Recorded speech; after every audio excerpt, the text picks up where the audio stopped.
Hello everyone. We're back here today on to learn the Daf Yomi.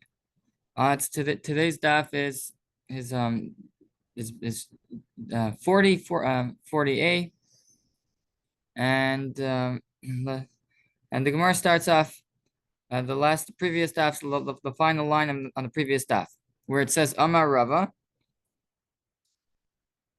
So we were discussing about making a protest in front of two people. If it's in front of two people, or if it's in front of three people. Says the Gemara, Amar Rava, Amar of Nachman. Rava says in the name of Rav Nachman, the halacha is mecha b'fnei shnayim. The mecha, the protest can be in front of two. Two is enough. And now we're going up to the new to page 40a, the first word on the page. Okay, so Rav is teaching us that the witnesses, if they can now, when they hear the protest, they can now go and document it, and they can make a contract, or they can write it down, and they can use that as and when they hear the protest, they can assume and that they have permission to go write it down. When something's written down, it's much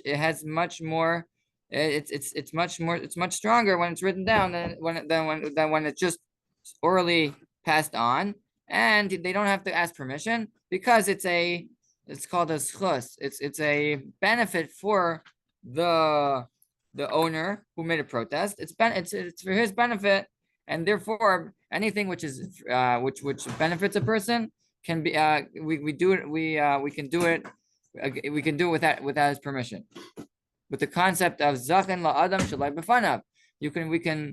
We can benefit someone for even if he doesn't know.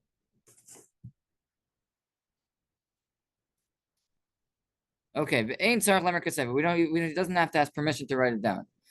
Jules, we're on page 40 today. Thank you. 40, yeah. Sorry, I'm late. I just not get going. Okay. Yeah. Okay, so then the next okay, and Rava throws out many halachas that regarding this a similar halacha was maida'a. Maida'a is a notification before a person makes a transaction between him and his friend, and so the things are not going well for him, and the person, he doesn't want to really make the transaction, and the person puts a lot of pressure on him to make the transaction, whether it's a sale or a gift or something, and basically when he's forced against the wall, he goes ahead with the transaction. So really, it's against his will. So what he does is he says, I have no choice. I can't stop the other party from forcing me. But you know what I'll do? I'll go privately tell two witnesses that the transaction which I'm doing, you should know that it's against my will. And he tells witnesses privately that you should know that you should be my witnesses to come say in court that this transaction was forced and it's not valid. That's maida'a. He's notifying the two witnesses that the coming transaction is a forced transaction, and you should testify on my behalf that that the sale is void. So so says Rava, that's enough to do in front of Shnayim, in front of two people and two witnesses, because all you need is testimony, and two are enough. Two are enough for testimony. And you should know, says Rava, he doesn't have to say, write down. So the witnesses, they don't need to hear they don't need to have instructions to write it down, because it's for his benefit. Because if it's written down, it's even stronger. Something which is written down is even stronger, and that's for his benefit. They don't have to get specific instructions, clear instructions to write it down. As long as they heard him make this maidah, this notification, that is enough for them to write it down. Okay, Another time we find a similar case is by haida. Haida is an admission. If somebody is maida, he admits to his friend. He says, "You should know that I owe you a lot of money. I owe you $1,000." He says, "Yeah, great, free $1,000." And he says, "I didn't know that." But he says, "No, I'm admitting to you that I owe you $1,000, and here and in front and he speaks that in front of two witnesses." So and he says, and he tells the witnesses, "Here, you're my edim," and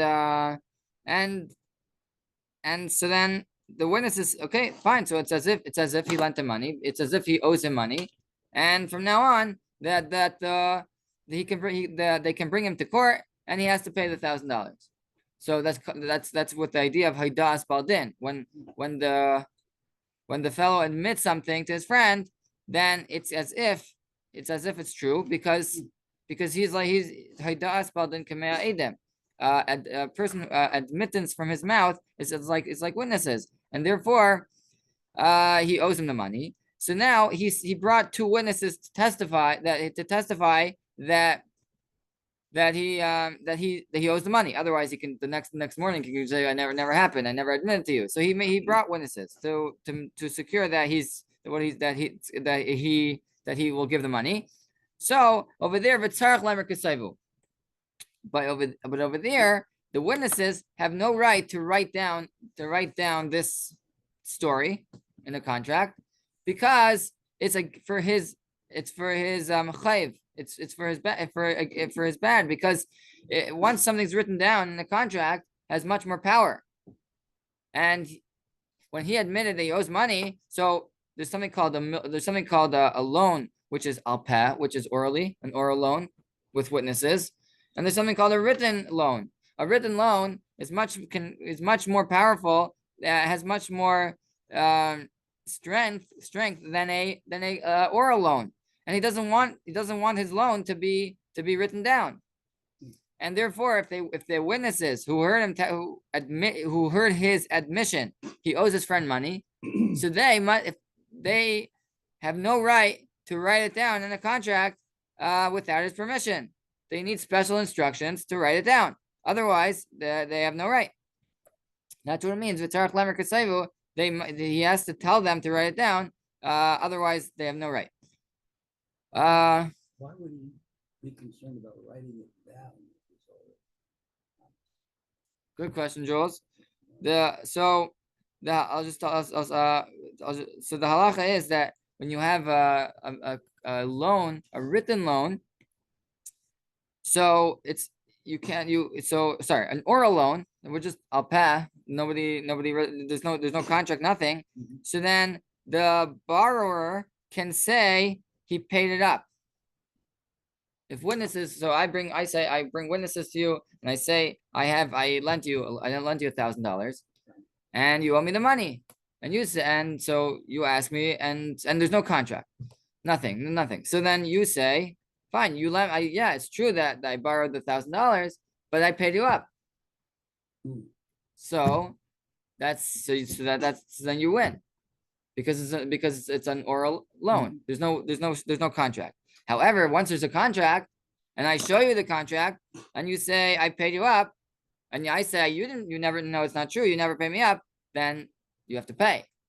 So the difference is that how much if it's a contract, then it's much worse, because now you lose this you lose your power you lose your argument of I paid up.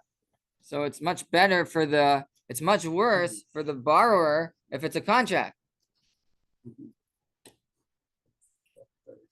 Yeah, it's better for the lender. Okay, the next one, where it's kinyan.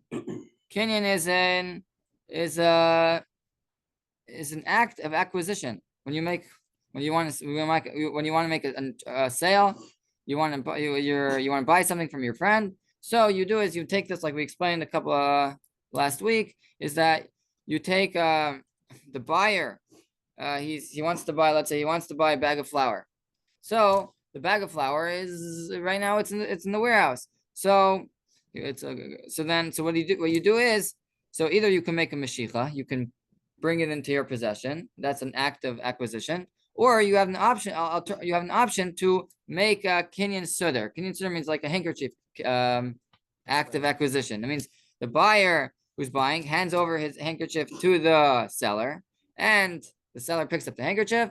And when he says, when I'm picking up the handkerchief, I am on from your handkerchief, then I'm handing over ownership of the bag of flour to you, and that's called a kinyan. It's called a kinyan chalipin. There's another. It's two. It's either chalipin or sudar. Two different terms in the Gemara, but it's the same thing, and it just means a way of changing ownership. It's an act of changing. It's a ma'isa kinyan. It's an act of an acquisition. So this kinyan had bifnei shnayim. You have to do it in front of two. You need two witnesses to make a kinyan, which is a very, very the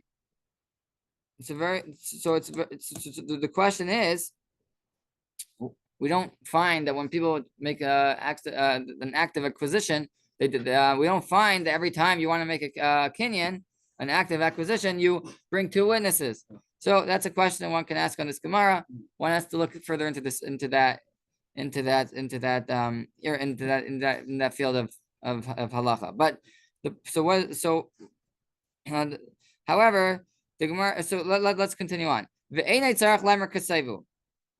So one does not need to say, write it down. The Gemara is going to question why about this. Why can they just write it down? It's again, we'll see later. We'll see more about this in the coming lines of the Gemara. Okay, the kiyam shtaras b'shleisha.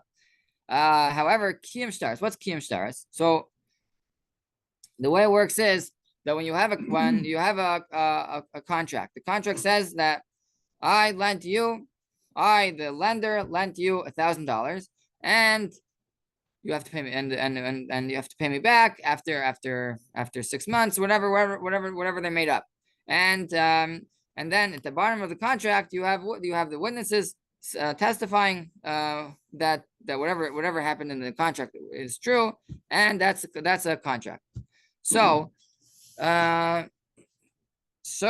this contract is a good contract, but it's only good as long as we recognize the signatures of the witnesses. If we don't recognize their signatures, it says some funny name. It says Yankel Strudel or something, and we don't know who he is. And the other witness is Baruch Rosenberg, and we have no idea who he is. So the court says, okay, fine. In order for us to use this contract, we need to know who these witnesses are. So what the lender says, okay, fine, I know who these witnesses are, and he brings the witnesses, and the witnesses come to court and they testify, and they testify in front of the court, and they say this is our signatures, and they even show the court that there's another way also of matching up if they can't come. If we can prove from a different contract that was valid and we looked into, and we see the same signatures, we can compare. That's another way of certifying a contract.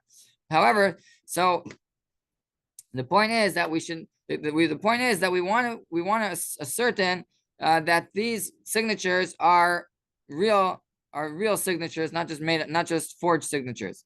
So once we have that, so the court makes a stamp, and they write on the bottom of the contract, and they write, we certified this contract, and we certified that the witnesses were kosher, and from now on we don't need them anymore because we already looked into them, and now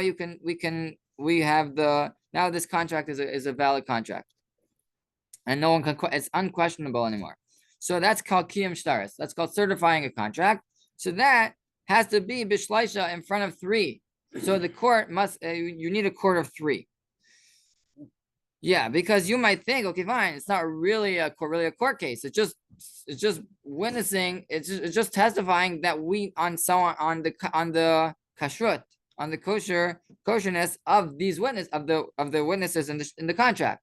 It would seem like that you only need 2 because these are just a testimony.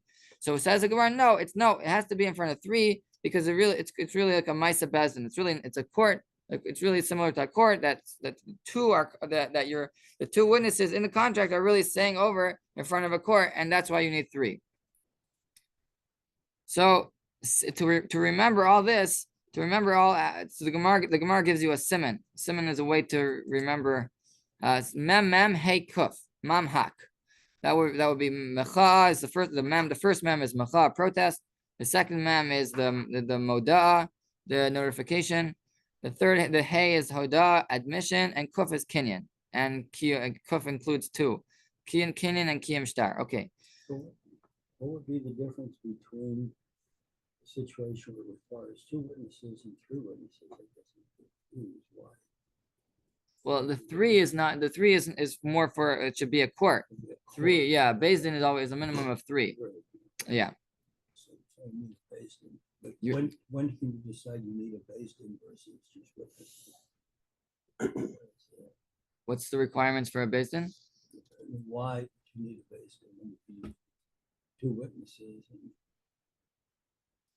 Just to authenticate the signatures. so you need a Beis din to authenticate signatures.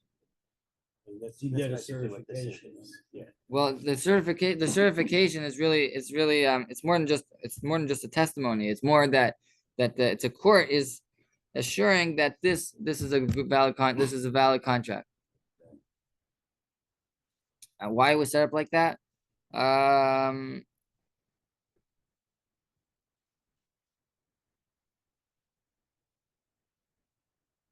Maybe because because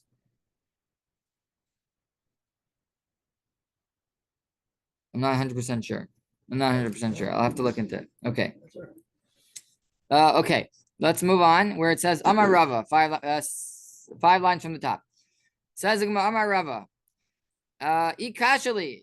If there's a question on what I said before in the name of Rav Nachman, this is Hakashli. This is the question. So we said something about a kinyan. We said about this kinyan when you want to make an act of acquisition. So we said all you need is two. Says Rava. Hey chidami. What's going on? Ikamaisa bezin dami. If this kinyan, this act over here is like a Maisa Bezdin, it's like a court, it's like something happening in court. So libai tlasa, you should need three because three makes up a court. Because changing owner, because maybe if you're gonna view this kinyan as an act of changing ownership, it's an act that has to be done in court. So then you should need three. And why do you say two? And if it's not like an act of court, it's just a way of testifying that the thing that the action happened, and that's why two is enough, right? Because the difference between 2 and 3 is 3 we want a court, 2 we just want witnesses. So if it's only like if it's not like a Maisa Bezin, if it's not like something happening in court, why does he have why is it so okay, so we said sorry, he doesn't have to say write it, he doesn't have to give clear instructions to write it down. As long as they saw what happened, they can write it down. The question is, I don't understand. It's a chov. A chov means it's bad for him to write it down, because once the kinyan is written down, then he can't come and argue back, right? Usually people, when something's written down in contract, written in paper, there's nothing, you can't stand up against it, and therefore it's worse for him. It's bad for him to write it down. And something which you're doing again for his chayv, for his say the bad is not the right word, but let's say something which is for his for his bad. I'm just lack of word. So then why they need his permission to write it down. So if you're viewing it like it's happening in court, okay, so if something that happens in court, we can write it, the court has the power to write it down. But if you're saying that you don't need 3 and 2 is enough, so you're viewing it as just a testimony, so they should have to get permission. Why do we say 2 is enough and you can write it down without special instructions? No, it doesn't make sense. Either 3 and they can just write it down, or 2, and they have to ask permission to write it down. What's going on? Says the Gemara, Basar the Ba'i, after Rava asked this question, he came up with an answer. Hadar Pashta, he came and he said he gave us the answer. And he said like this, La'olam, I'll tell you, lav kemaisa bezdin dami. It's not like a like something which is happening in Bezdin, in court. The reason the reason why he doesn't have to say to write it, give instructions to write it down. Misham destam kinyan leksiva aimed. Okay, Rav is teaching us that when a kinyan, an act is happening, when you make an act of acquisition, it is stam. We can assume that it was intended to be written down.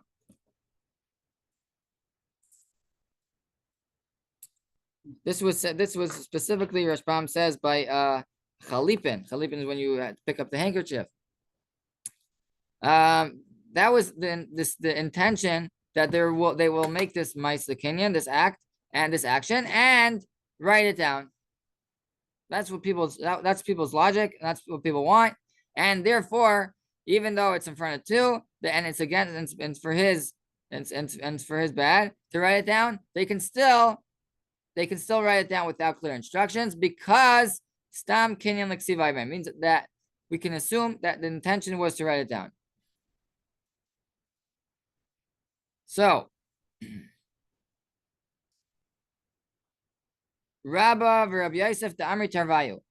The Gemara says the following, that Rabba and Rabbi Yosef both say, like kasvinan maida. So we're going back to maida. Maida was when person notifies witnesses that the transaction, the coming transaction, the coming sale, whatever it was, it is void because I'm pushed against the wall and I don't want to do it, and I have no choice. And you should know that you'll come later on when I have a chance to, and you'll come to court and testify on my behalf. So says Rabba. So Rabba and Rabbi Yosef both say, like kasvina maida'a ella aman delaitayastina. We only write down this maidah, this notification on somebody he refuses to come to court. So that means that the buyer who's pushing to buy the field, who's forcing the seller to buy the field, the buyer he refuses to come to court. We know he's that type of person who doesn't pick it. He makes a big deal to come to court, and to get him to come to court is like picking up a truck that's a parked truck with it's like picking up a truck with your bare hands. Like you need a heavy crane to do that. So we say, because he's a fellow that doesn't budge, he doesn't come to court. So then we write a maidah, we write this notification. However, someone who you can just bring to court, someone who's an easy guy to bring to court, and you say, "Oh, okay, fine. So you want me to sell? You're trying to force me to sell my land? Okay, let's do it in front of court." So that type of person, we say, "Okay, fine." So he's easy. He's an easy guy to come to court. So just come to court. This maidah is something. This notification is something which is a last resort. You're forced into something. Okay, fine. So speak up. Let's bring it to court. The point is that it's a last resort. The person doesn't want to come to court. He's not going to come. So then as a last resort, we let you do it. We let you do that. That's Rabbi and Rabbi Yosef. That's Rabbi and Rabbi Yosef's opinion. Abaye and Rava, the Amri Tarvayu, Abaye and Rava both teach us. No, they say afilu alai v'alacha. They argue and say no. Even people like us, like themselves, Abaye and Rava, the great rabbis, even the great rabbis who force other people to sell, they didn't force, but even if someone like them who forces someone to sell them the field, we write this notification. Even though they come to court, we allow you to write this notification even against people who come to court. So the next Gemara, the Gemara says another thing about this notification. Amri Nahardai, say Nahardai, Kol Maida Delay. We're turning the page now to 40b. Kol Maida, any notification to like Siba Anan Yadinan Be Ba'insa de Planya, that it's not clearly written in it. We know, we're familiar with what the onus. Onus means the forcing. We know what the forcing. We know what the forcing is. Ba'insa de Planya, and the forcing of so and so. La Maidahi. So if the notification says, okay, fine, we were forced. We know that this person was forced to sell his field, or forced to do something, and it wasn't clear in the text what happened, like what was going on, what was the whole story. It doesn't say that they knew what was going on. It just says, okay, he told us he was forced. La Maidahi, it's not a valid notification. It has to be clear in the text that they knew he was forced, and they knew why he was forced. Says the Gemara. So the Gemara breaks this down. What type of transaction or are we talking about? So the Gemara is we have three options over here. One is a bill of divorce, a get. One is a matana, a gift, and the third one is a sale. So the bill of divorce. So sometimes what happens is that a husband, a wife is forcing divorce, and the husband doesn't want. So the wife, she hires some hitman, and they force him. They do all sorts of things to him to force him to write the divorce.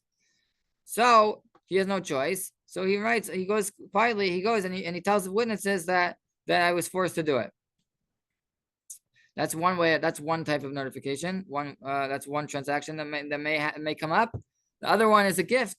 If a person has a field, a person has a house, and his friend really wants the house, so his friend comes over to him and he hires these hitmen to force him to write a contract to give him the gift.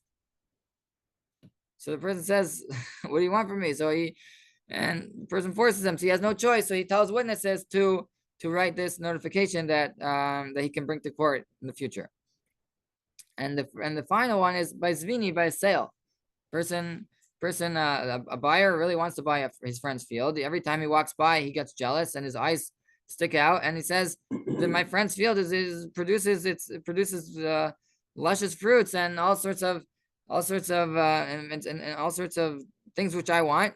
And I want this field. I have money to buy it, but so let me ask him. So he asks him, can I buy your field? And he says, no, it's my field. I like it. So he says, well, if you don't sell me this field, here's, you don't have much longer to live.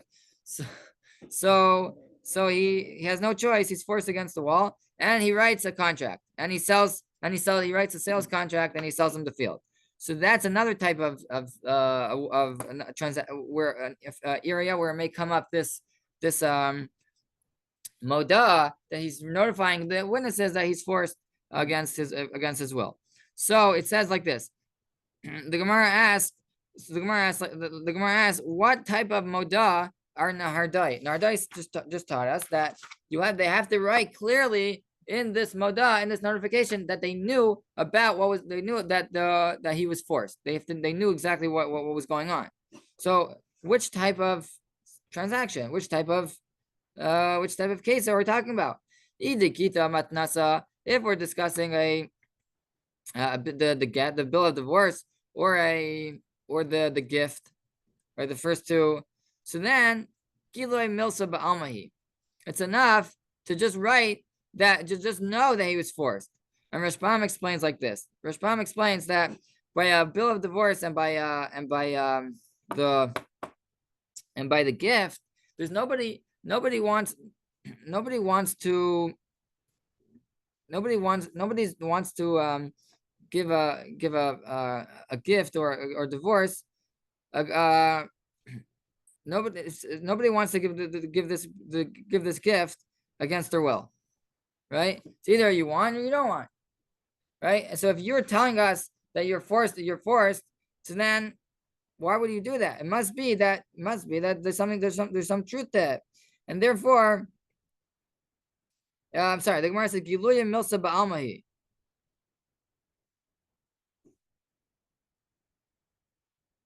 It's okay. It means that it's just public knowledge. Okay. The Rashbam explains somehow why we don't need to speak it out. Why you don't need to speak it out. So the Gemara says if it's a notification on a sale, so then Ve'amar Rava like asvina maida asvini. Rava teaches us that we don't write a notification on a sale. So one should look further in the Rashbam or in the footnotes in the bottom to explain it, because this can go into great detail. What's the difference between a sale and by a gift and a kito matnasa by the divorce and a gift?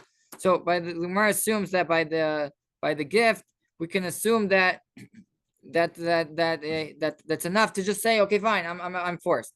But by the sale, the Gemara says, okay, fine. We don't even write a notification on a sale transaction because the Rashbam goes into great detail about this. It will come up later on in the end of the chapter. So the Gemara answers, Maidi Rava agrees, Heicha de Anes, when the person was forced to make the sale, then Rava agrees that you write this notification. But let's just read the Gemara. Let's just read a few lines, and then we'll explain where it says a chamaisa de pardisa, a certain scenario of this pardisa, this orchard. So what happened was like this. The Ahu Gavra the Mashkin pardisa lachavre. There was a fellow who gave his orchard as a security to pay back his loan. L'tlashnim for 3 years. This came up a few times in the last week, that the person who borrows money and he gives the lender his field as a security, and the lender eats the fruits for 3 years, and after 3 years it goes back, and he pays, and that's how he pays up the loan. So he gives his field to the lender, and the lender eats the fruits, and that's his payment for the loan. So this happened for 3 years. After he was there for 3 years. So the lender wants to buy the field. He likes this orchard. The orchard. He likes the orchard so much, and he says, "I was here for 3 years, and I want to stay here forever." So after he was there for 3 years, Amar, he told the seller, who is the borrower. It's a little confusing. He's telling the seller, if you sell it to me, great. I want to buy the field. The orchard. I want to buy the orchard and sell it to me. Then great, and I'll leave you alone. And if not, I will hide the contract of the security of the mortgage. And I will tell you, and I'll tell court that I bought it from you because I was here for 3 years already, and I win. So it's your choice. Either you can sell it to me and get money for it, or if you don't do that, you're going to lose the whole thing, because I can win. I can change my argument and bring in court and say it never happened that I was here for 3 years because I bought the field from you on day one, and I lost my contract. And the contract of the mortgage, I'll just throw away, and you have no proof. So over here he sold it. So then having no choice, he sold him the field. He sold him the orchard. So over here, this scenario over here, by a sale, Rava agrees that you write a notification, because usually a sale, okay, fine. There's really okay, fine. So you have nothing to you don't want to sell your field, you don't want to sell your orchard, you don't want to sell your house. But if you sell your house, you'll get money. And if you don't sell your house, we don't know what's going to really happen. But here we know what's going to happen. He's going to lose his field. So therefore, having no choice, because he's going to lose everything. That's why he got up and he sold it, and he sold his field, and he sold his orchard. Over there, Rava agrees that we write a moda, we write this notification, and and therefore you have to write down clearly.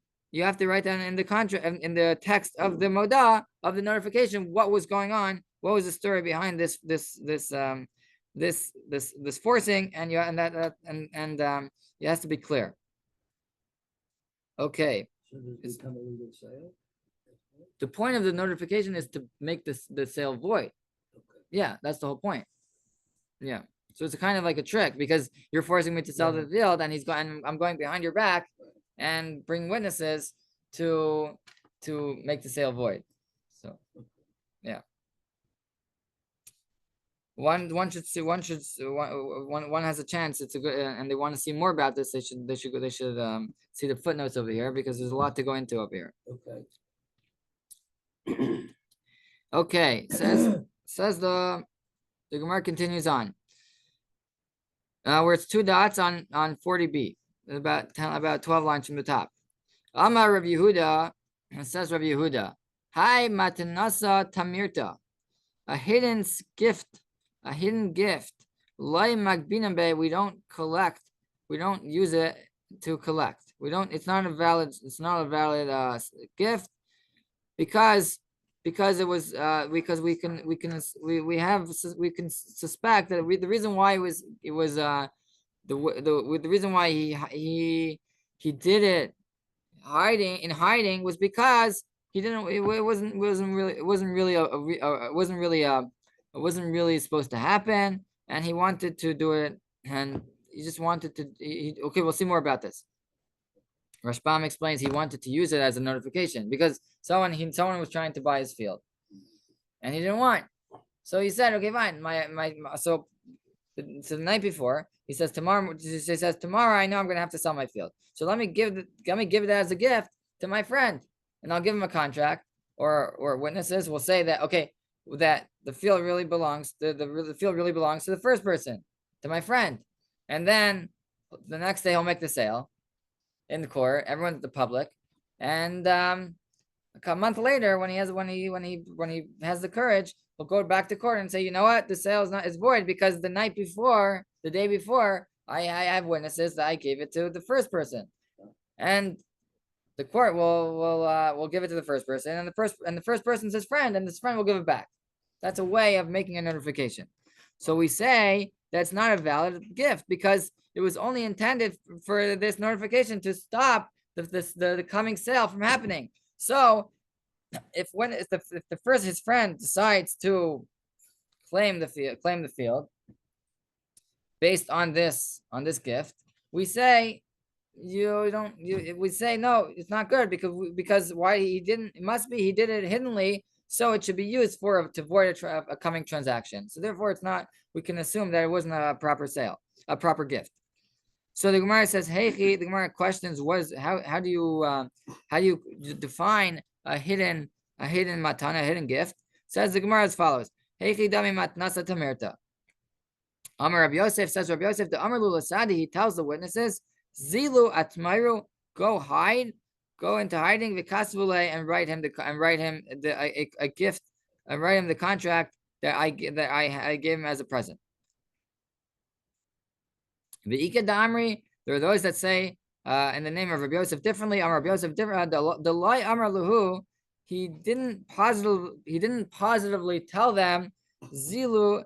Tesu b'shuka b'braisa. Go out in the market and outside in public v'tichtavulei.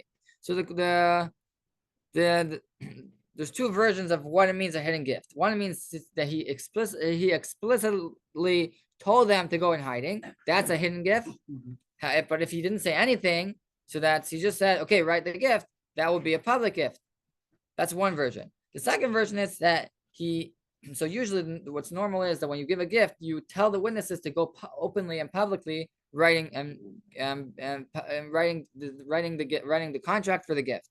So that's the norm. But if he didn't say that, he just said, okay, fine, write him the gift, that's also considered a hidden gift. Says the Gemara, what's the difference between the 2 versions? The difference is if he just said stam, means he just said write the gift. According to the first version, then that's considered a open gift because he didn't say go into hiding. And according to the second version, that's considered a hidden gift because an open gift is something which is done publicly, and he didn't say that. So the Gemara says, Amar Rava, says Rava v'havi maidala chaverta. When you write a hidden gift, okay, that is a good notification to void a sale, a forced sale. Even though the gift is not valid because it was done hiddenly, but it's good enough to stop a coming up transaction, a coming up forced transaction.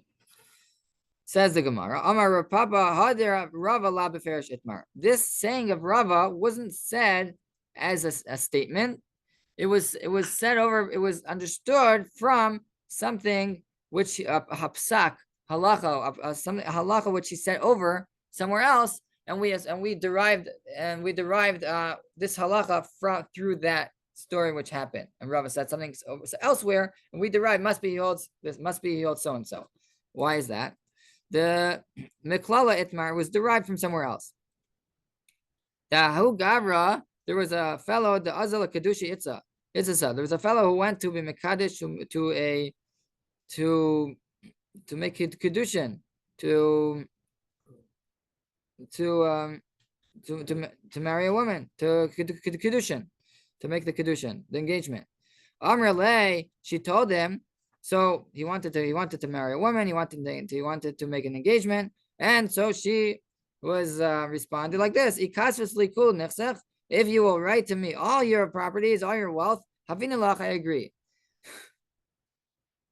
She was a good bargainer. Vilai, and if not, I don't agree. Azal kasva. So he really wanted her. So he said Azal. He went up kasvalei. Kasvela, he wrote to her, Lekula Nefsi, he wrote to her he wrote in the contract all of his properties, all of his wealth. So the husband didn't want that. He didn't want all his children from the previous marriage to lose the rights to his property. So he didn't want that. But having no choice, he really wanted to get married to her. So he wrote the contract. He gave her a contract. So the question is why? Yeah. The question was. He wanted her. Yeah, he wanted her. So Alasa Brekashisha, his son from the previous marriage, came to him and asked him, Amar Leva, who Gavra me? Means that fellow means he was referring to himself. Mata Hevi Ale, what's going to be with me? So now his passion for his son came up, and he said, okay, fine. So he says, okay, fine. So I'll bring witnesses to say that I'm gifting you all my properties. Amar Lahu, the Sadi, he told witnesses, Zilu Atmaira, go hide. Be'aver Yamina. Aver Yamina was this place called Aver Yamina. The Kasrule, write to my son, write all my estate to my son. In hiddenly. So my wife who I'm going to marry tomorrow, you should know that she won't find out. And here you'll have this contract, and you'll show it to her when you want to get back the whole estate. So that's the story. What happened? So he wrote a contract to his wife, but before that he wrote quietly. He wrote to his son. So Aslu Kamei de Rava. The story came to Rava.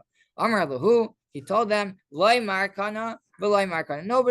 Nobody gets anything. The wife doesn't get anything because you have this notification, you have this gift which comes before the contract for her. The son comes before, but the son also doesn't get because it was a hidden gift. And we said before, a hidden gift is not valid. It's valid when it's only valid to stop a coming transaction, but in itself is not valid. So it has the power to stop a coming transaction, but it's not good for itself, and therefore nobody gets anything. Loy markana v'loy markana. That's what Rava said. So based on that, we derive and say man dechaza savar, the one who saw understood mishum dahavi medala chaverta, because a hidden gift, even though it itself is not valid, but it can stop a coming sale, a coming transaction. That's what we understood. But the Gemara says no. V'loihi. That story was a little bit different. The Over there, you know why it works, because we also have we have proof. We can assume that that's why he did it, because we know the onus, we know the forcing that was going on. Aval hacha, but in the standard case where we don't know, it's not really so clear to us what happened. Mar nichala delikni, umar lo nichala delikni, meaning to say that in a standard case where you write a hidden gift, so over there we don't know for sure that there's an onus, there's something, someone forcing. So over there we say it's not considered a valid, it's not considered enough. It's nothing. It's not a gift for the first person, and it doesn't stop the second one from getting that gift. Okay, and with that we'll stop here.